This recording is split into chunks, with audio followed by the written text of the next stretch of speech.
ESPN recently discussed during their broadcast coverage information regarding Caitlin Clark's anticipated comeback timeline, with Robin Lundberg providing updated details. The network suggested a return window falling within the third week of August, approximately around August 15th, which aligns closely with earlier predictions that targeted August 10th as a potential date. The Indiana Fever star has faced a challenging season with various physical setbacks, most recently dealing with a right groin strain. Clark has been absent from 4 consecutive games due to this condition, though her teammates managed to secure a victory against the Sky during her absence on Sunday. The nationally broadcast ESPN ABC game provided viewers with the latest updates on her rehabilitation progress. ESPN's Holly Rose shared exclusive information during the telecast, noting that anything communicated to Rose typically becomes public knowledge due to her reputation for transparency in reporting. Previous groin injury to the left side.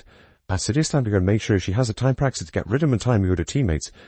We're going to be honest, like she literally, I think it was like the Monday she practiced and she played on the Tuesday. She went full, it was the next day.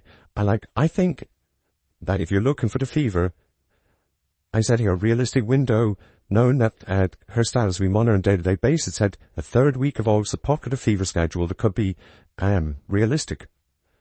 And I think in general, the broadcast revealed that Stephanie White indicated the team plans to exercise greater caution with Clark's return compared to her previous comeback attempt. The coaching staff acknowledged that Clark didn't receive sufficient practice sessions or proper preparation time when recovering from her earlier left groin injury. This time around, the organization wants to ensure adequate practice opportunities for Clark to redevelop her rhythm and coordination with teammates. Previously, Clark participated in just one Monday practice session before returning to game action on Tuesday, which proved insufficient preparation time. ESPN identified the third week of August as a realistic target window for Clark's return, considering her status requires daily monitoring. This time frame coincides with a favorable stretch in the Fever schedule that could accommodate her comeback effectively. That's probably in and around where I would have thought maybe the Sky game on the 10th, because I think that's probably what they're hoping to kind of aim her back in for.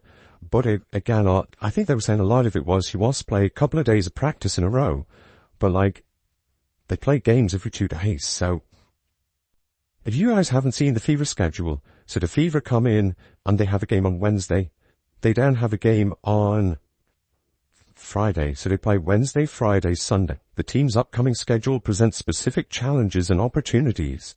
The Fever face games on Wednesday and Friday, followed by contests on Sunday, Tuesday, Thursday, and Saturday against the Sky on August 10th. Following that matchup, they enjoy a brief respite with Sunday and Monday off before their Tuesday game. This schedule provides potential practice time while playing at home. The Fever's homestand includes matchups against the Sky, Wings, and Mystics. This period appears optimal for Clark's return since the team subsequently embarks on a demanding road trip. The 4 or 5 game Western road swing presents logistical challenges that would limit practice opportunities and rehabilitation time. The Western portion of their road schedule includes multiple games that would require extensive travel, making it impractical for Clark to rejoin the team during this stretch. Travel demands and limited practice facilities on the road create suboptimal conditions for her return. The most realistic scenario suggests Clark might resume practicing after August 10th, with potential game action on either August 13th or 16th. This timeline would provide her with the final 11 games of the regular season to regain form and prepare for postseason play. Clark would benefit from remaining home during the 4-game Western road trip to focus on rehabilitation rather than traveling with the team. She's not going to be back during the road trip.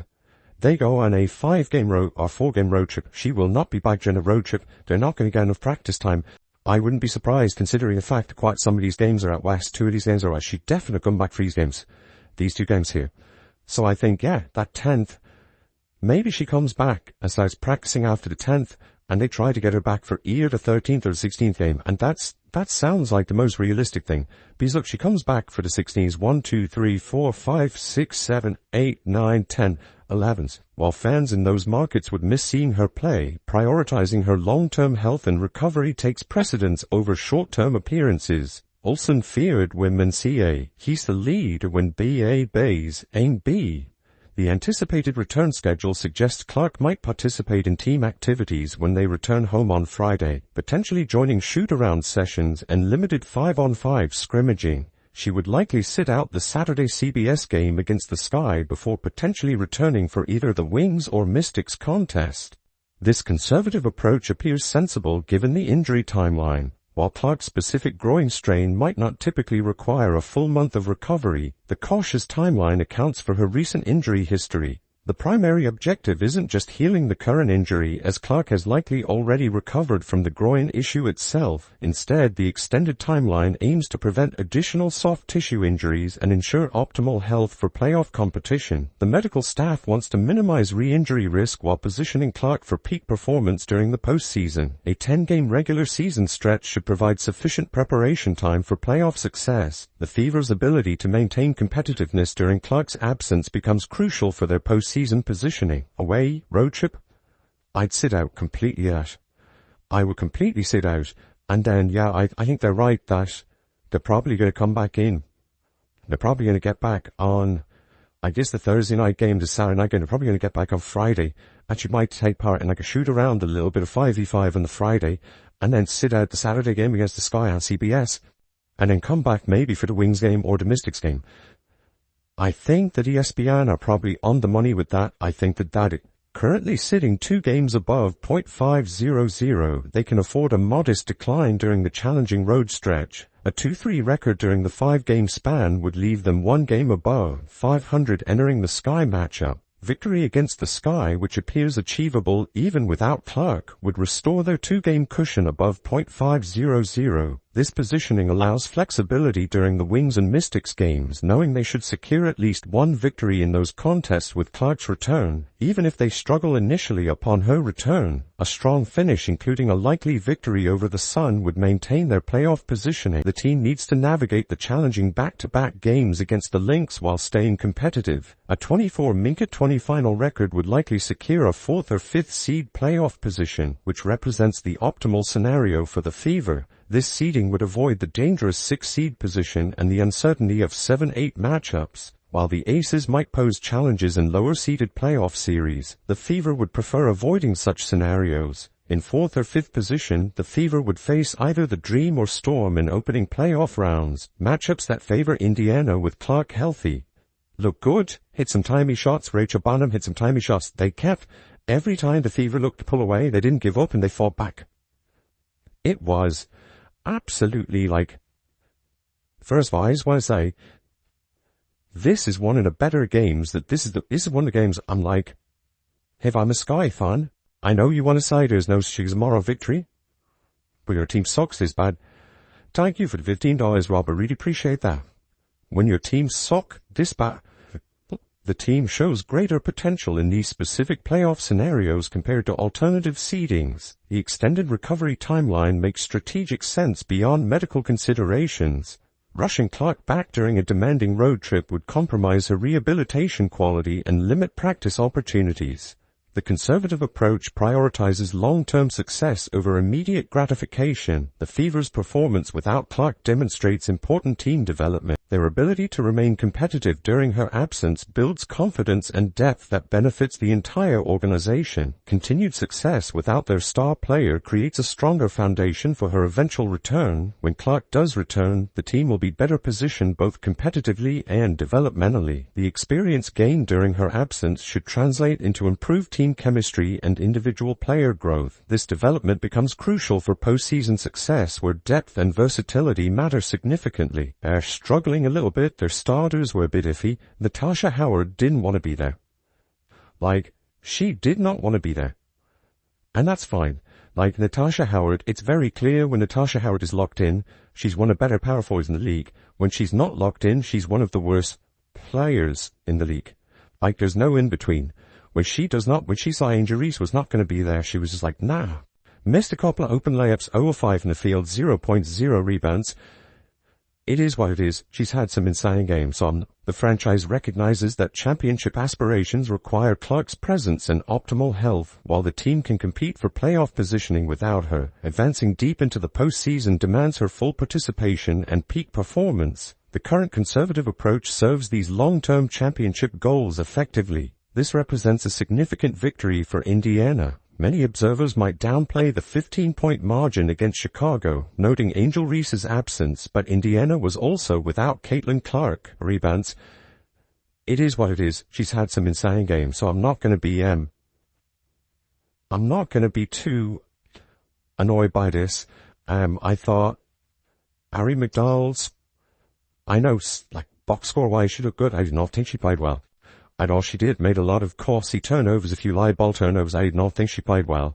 I thought Aaliyah really controlled every part of that game in the first half. She was passing, she was doing a lot of things well, and I thought Chloe Bibby was exceptional.